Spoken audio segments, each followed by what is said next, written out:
Your challenges don't only make you stronger, they allow you to serve better. I think the default answer for a lot of people is that your challenges make you stronger. Your challenges will, to grow muscle, you have to break your muscle first. And all of these obstacles that they put in your way allow you to have a better life. They're making you stronger. They're making you more powerful. And that's all true, yes.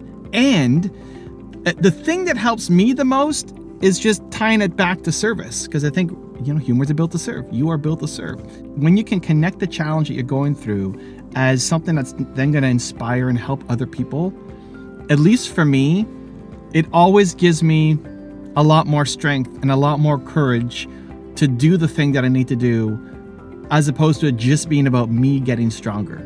I find a lot of times me getting stronger is not enough. It's not enough of a reason compared to it's going to help somebody else as well. So, if that's you, hope this video helps you as well. So I think about when I was doing my tour 2019 and I broke my neck. It was one of the most challenging times in my life, in that it's already hard enough. I'm already, on the road. We're quarter of the year on the road, 90 straight days, me, Nina, my cameraman, Danny. And there were a lot of challenges in making that whole tour happen, and new city every 4 days, and all of the stuff that goes into, it was my first ever tour. And then I broke my neck 2/3 of the way through. So as if things weren't hard enough, now I break my neck. I can't drive anymore. I'm in insane amounts of pain. I have a concussion, and I'm still making videos. I struggled with the decision. This is a real decision. Do I quit the tour or not? Do I quit the tour? Do I go home?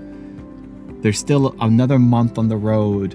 It's not just me, it's also Nina, who has to do a lot more work now. She's got to drive this giant Suburban across the country.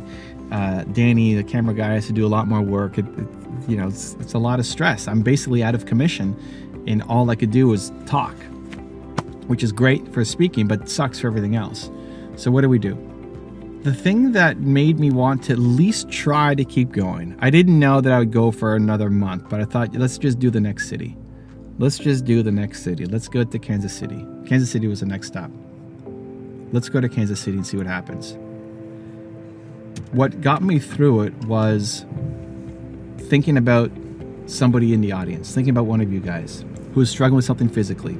Up until that point, I dealt with a lot of mental issues, mindset issues, things like believing you're not good enough, lack of self-worth, you don't have a message to share, imposter syndrome, all of those things, right? Even here, we're filming, and we're about to go through a car wash.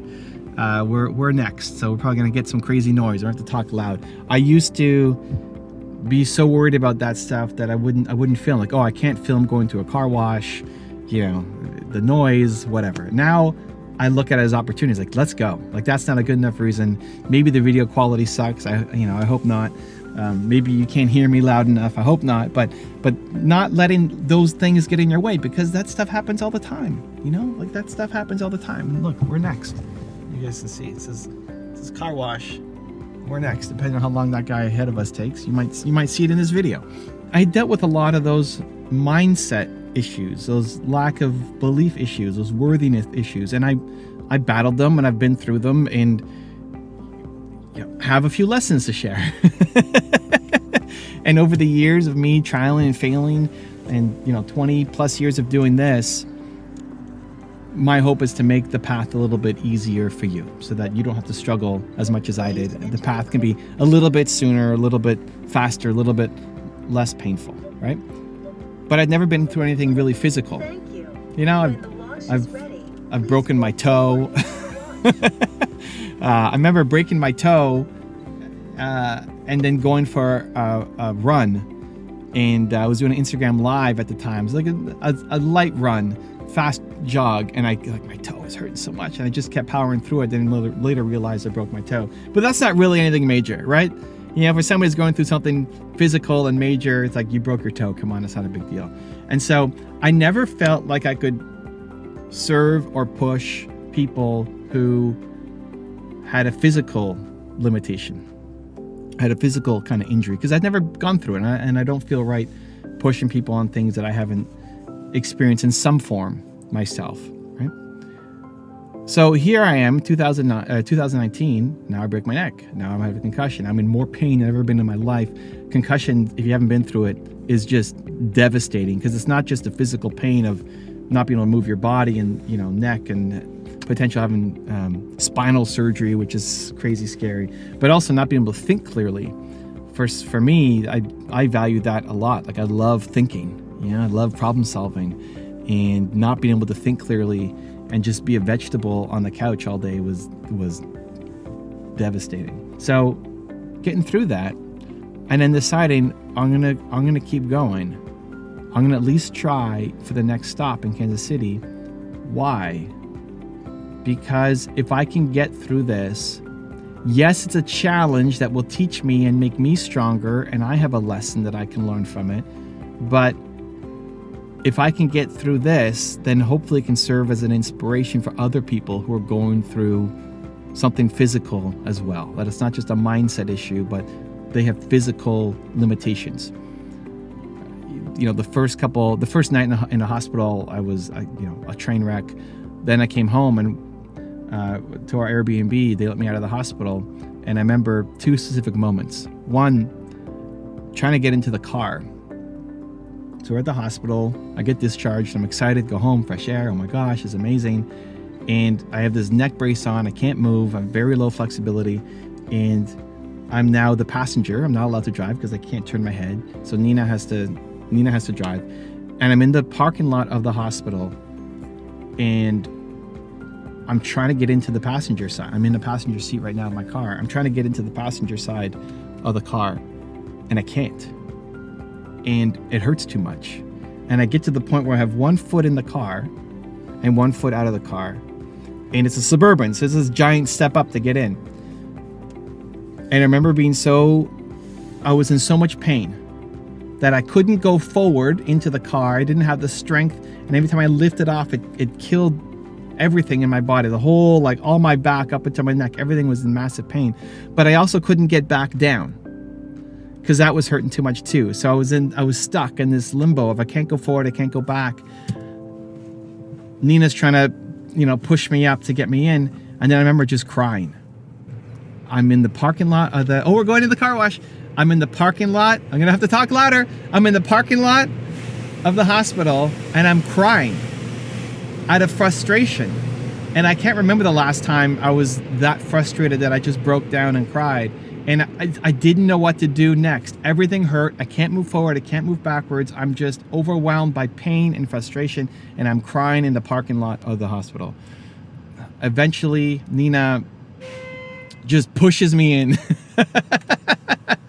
One hand on each butt cheek, and in you go. And I got in, and it hurt, but then I was in. And that was just an overwhelming moment. And then I remember that night. Here we go, car wash. That night, I can't sleep. It's terrible. I've got, neck brace on. I'm not used to sleeping with it. I'm in massive pain, and it's 3 a.m, and I have to go to the bathroom. And so I'm sitting, I can get myself to sit up. They taught me in the hospital how to push yourself from lying down to sitting up. Ooh, look at the foam. Look at that, guys. How to go from lying down to sitting up without hurting yourself too much, minimizing the pain as much as possible. So they taught me how to do that. So 3 a.m, I have to go to the bathroom. I get up, I push myself into the seating position. I'm starting to feel dizzy. I have a concussion, right? I'm starting to feel dizzy. I can't see anything because it's really dark. And I'm worried that if I stand up, I might fall over.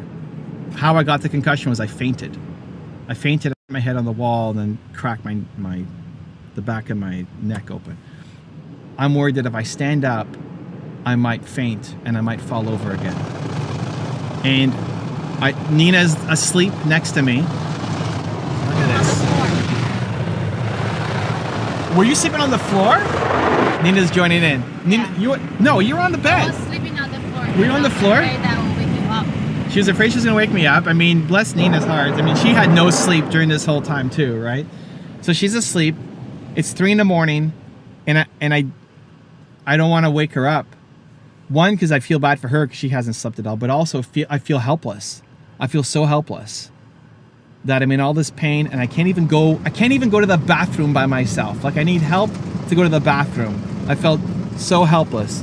And I said, it's not worth it for me to get up and potentially, like if I fall, that's no bueno, right? I'm back to the hospital probably if I fall. So I wake up Nina, and I mean, it may not seem like a big deal, but it felt like a big deal. Like I felt just helpless. And so I woke her up. She helped me go to the bathroom, and I did my business and went back to sleep. But those two moments in particular were the most painful moments of that whole experience. It's the best. And the thing that got me through it, the thing that gave me the motivation, was that hopefully somebody else who's going through some kind of painful moment right now will be able to resonate with this and be inspired by this. Whether it's actually true or not, it was a story that I was telling myself. I told myself somebody's going to be inspired by this. And I still made videos, and my next round of videos, I couldn't do the whole thing. So Nina did some of it, I did some of it. And I'm sitting there, I'm now overweight because I haven't been able to work out. I haven't been eating as clean as I was normally. I got a giant scab. If you look at some of those old videos, I had this huge scab on my forehead.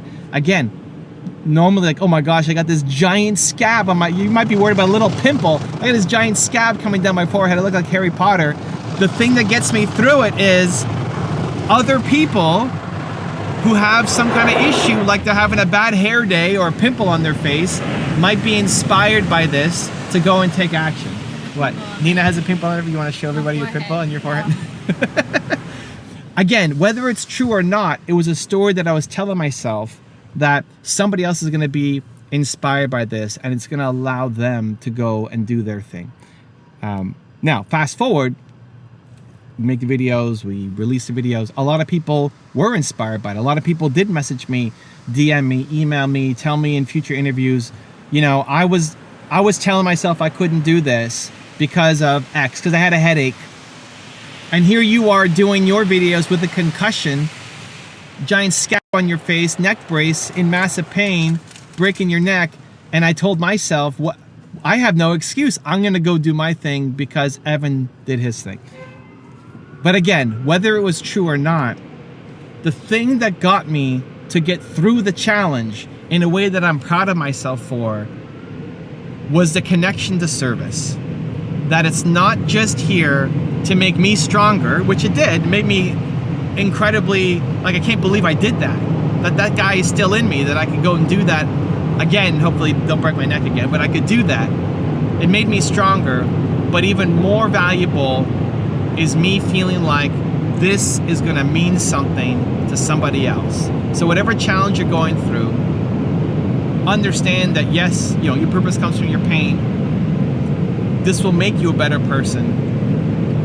But the thing that will help you get through it, at least from my experience, is connecting to somebody else. That there are tons of people out there who are also struggling with the same thing that you are struggling with right now. And when you get through it, your story will be an inspiration for them. Your journey through it will motivate them to have the courage to show up for their lives as well. And when you can actually connect it to service, I think everything is better. You are built to serve. We made it through the car wash. Good job, Nina. Hopefully that you heard all that stuff and it was valuable and life-changing. And if not, I love you anyway. If you want another Evan rant video that just might give you the confidence you need, check it out right there next to me. I think you'll enjoy it. Continue to believe, and I'll see you there. Discipline is your missing ingredient. You've got the heart, you've got the care, you've got the desire to serve, you know you could be doing more, you want to do it for the right reasons, you're not just here to make money, you're here to have an impact and to grow, and